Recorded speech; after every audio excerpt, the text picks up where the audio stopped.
Hello student. In previous video we have seen that the concept of independent of the two events, definition of independent of the two events, some results and theorem on the independent of the two events.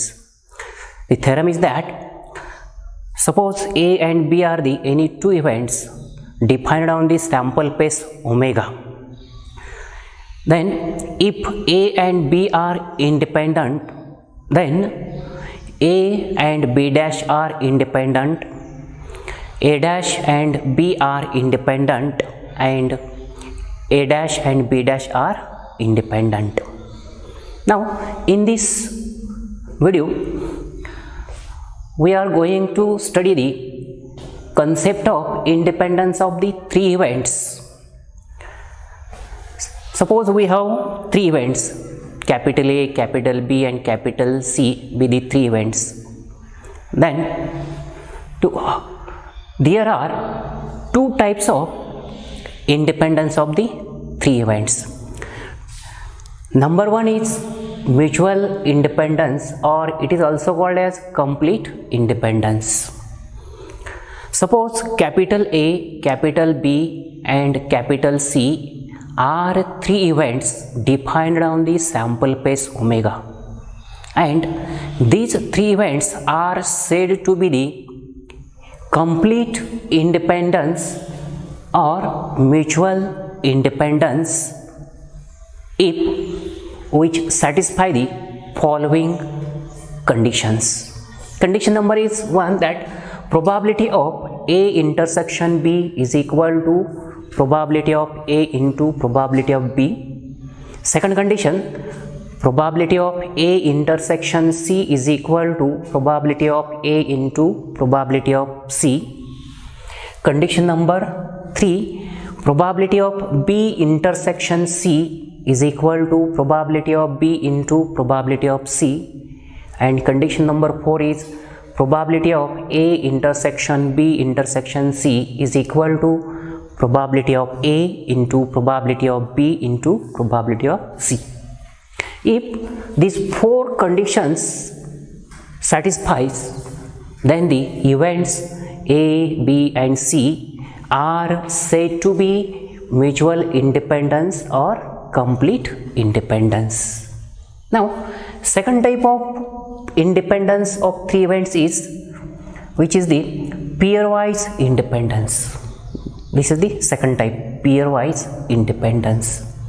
Now, definition of pairwise independence is, suppose capital A, capital B, capital C are three events defined on the sample space omega, and these three events are said to be pairwise independence if and only if which satisfy the following conditions. Condition number 1, probability of A intersection B is equal to probability of A into probability of B. Second condition, probability of A intersection C is equal to probability of A into probability of C. And condition number 3 is probability of B intersection C is equal to probability of B into probability of C. If these three conditions satisfy the events, then the events are said to be pairwise independence. From these two definitions, we maybe conclude that complete independence implies pairwise independence. However, the pairwise independence may not be implies complete independence. Then we see example on this, the independence of the three events. Here the example is, consider the experiment of tossing a coin 3 times. Let AI be the event that a head turns up on ith toss. Here I equal to 1, 2, 3 are events A1, A2, A3 mutually independence.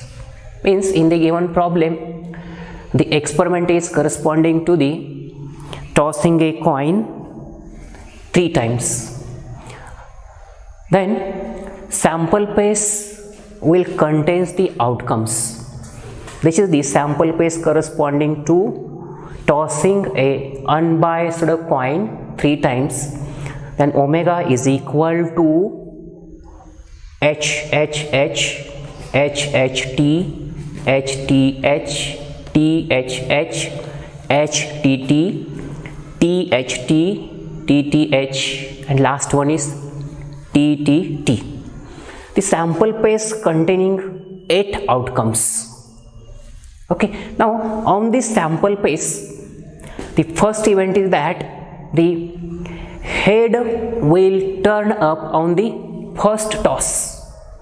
A1 is equal to head will turn up on the first toss. Then the event A1 containing the outcomes.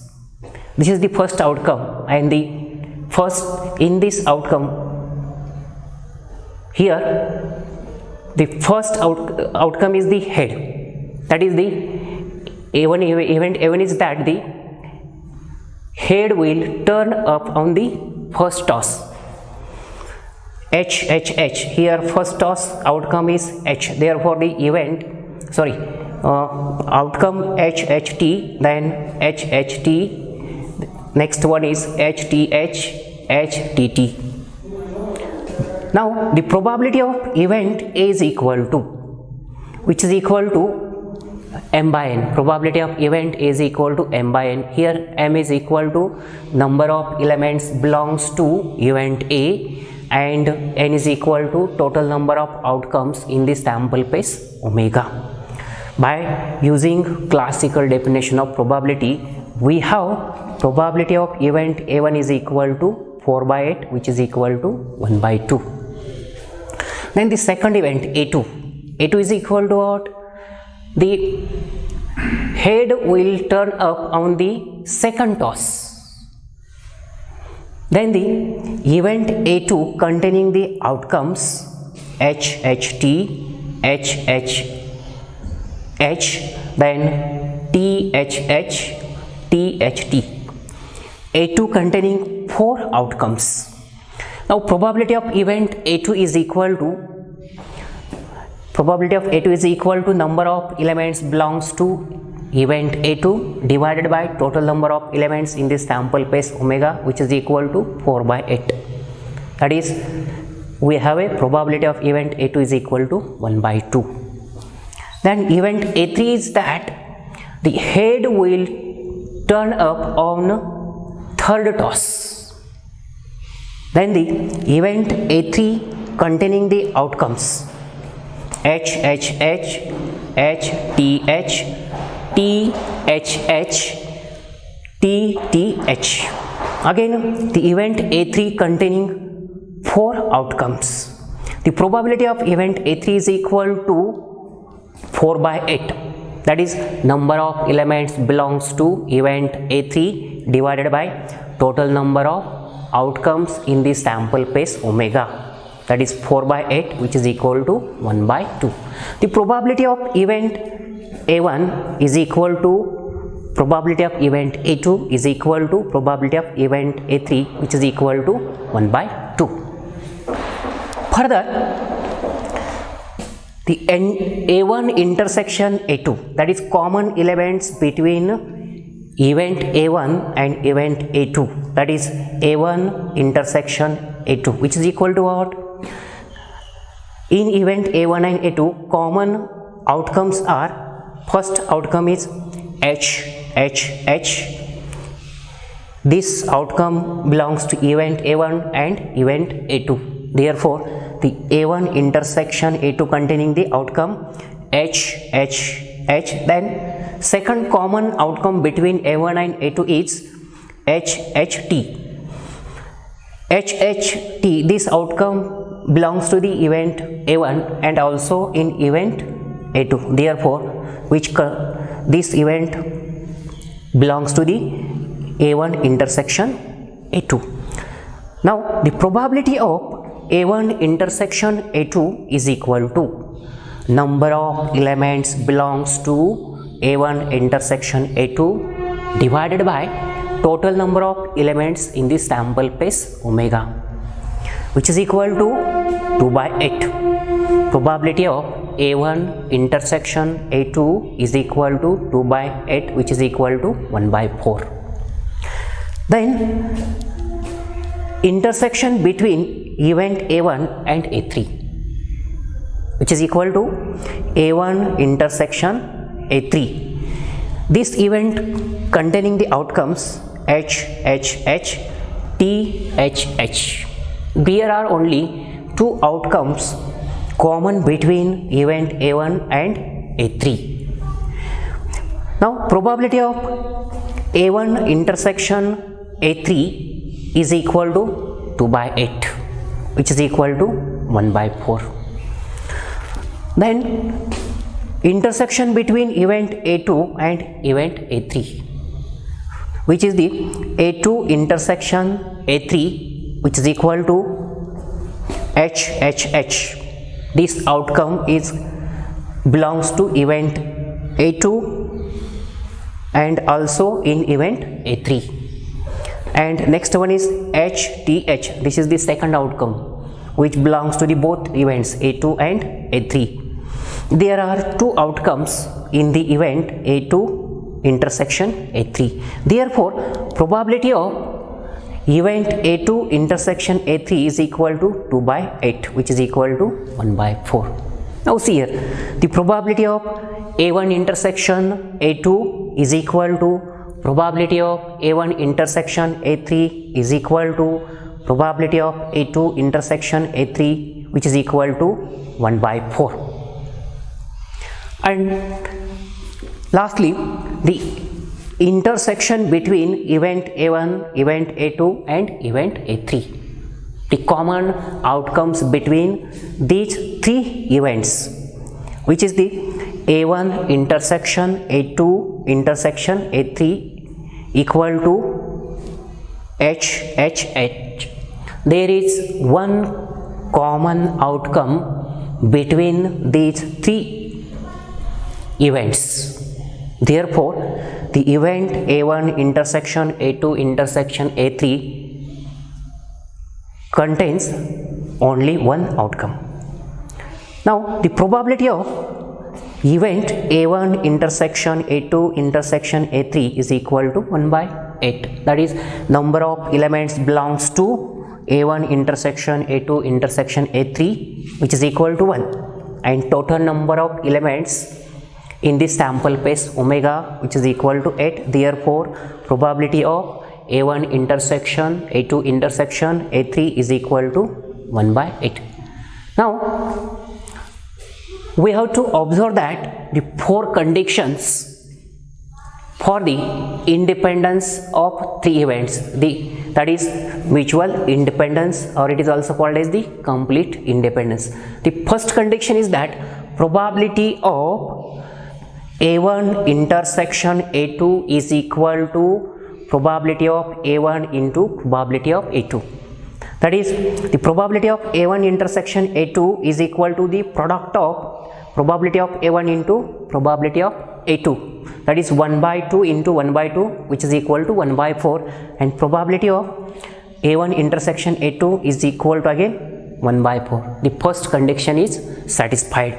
The second condition is that probability of A1 intersection A3 is equal to probability of A1 into probability of A3. This probability of A1 intersection A3 is equal to 1 by 4, and product of probability of A1 into A3, which is equal to again 1 by 4. The second condition is also satisfied.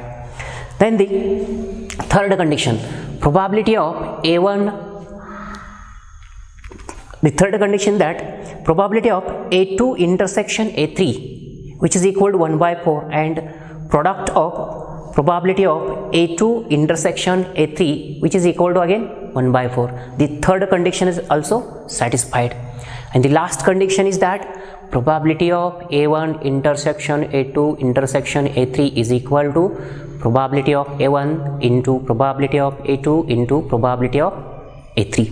Here probability of A1 intersection A2 intersection A3 is equal to 1 by 8, and product of probability of event A1 into probability of event A2 into probability of event A3, this product is equal to again 1 by 8, means the fourth condition is also satisfied. The events A1, A2 and A3, these three events satisfy all the conditions of the mutual independence. That is, there are four conditions.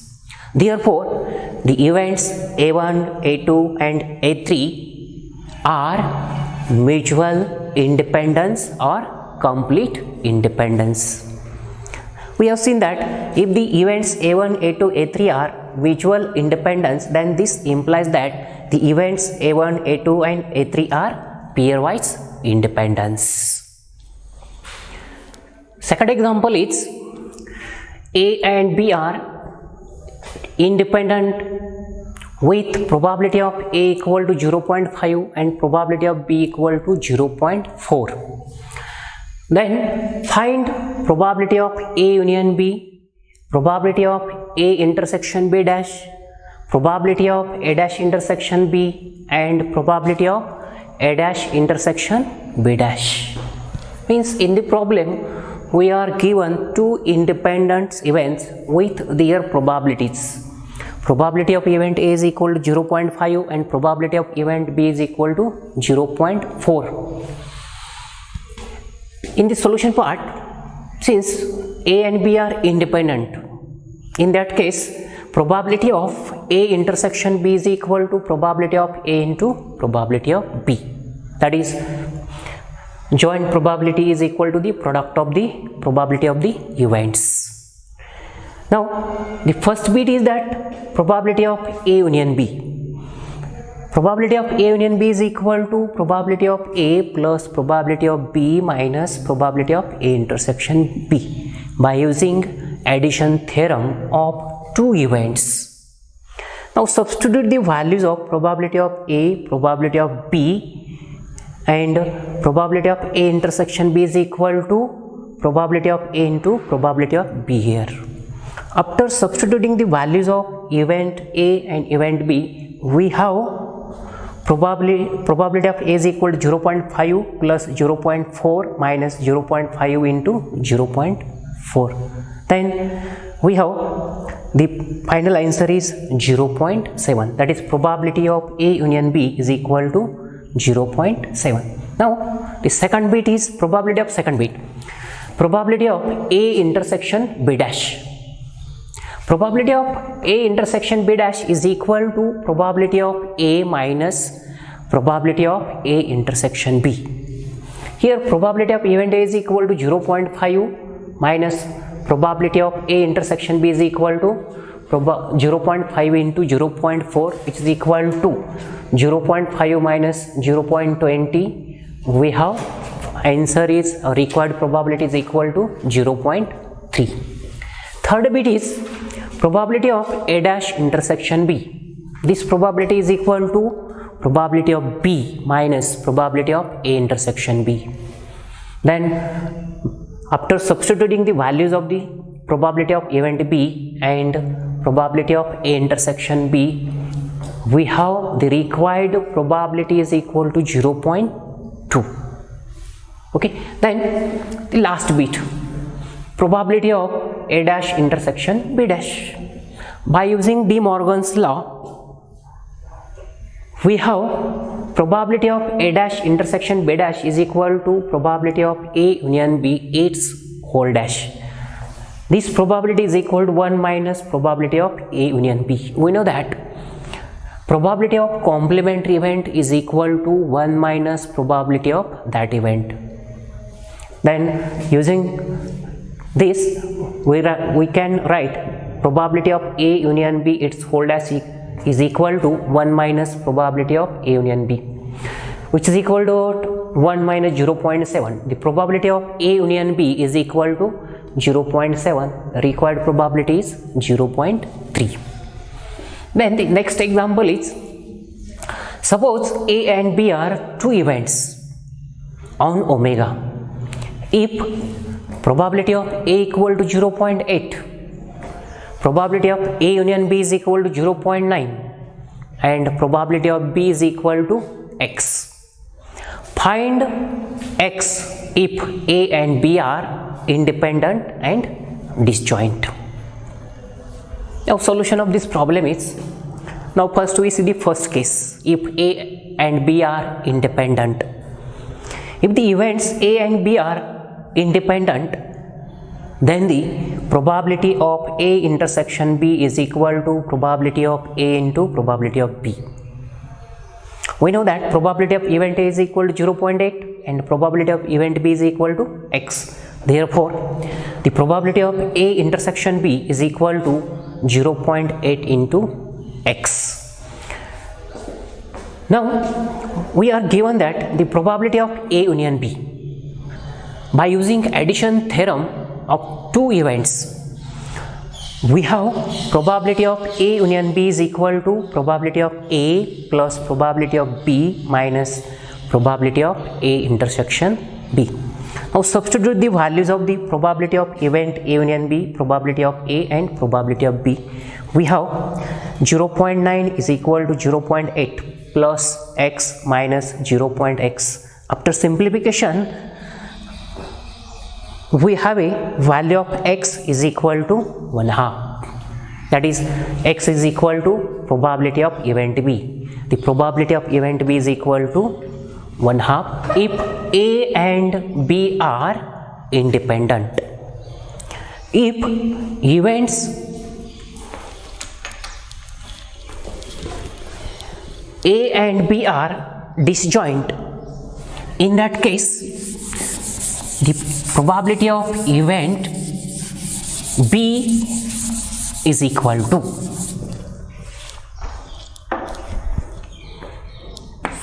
case number 2. If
If A and B are disjoint events or mutual exclusive events, then A intersection B is equal to 5.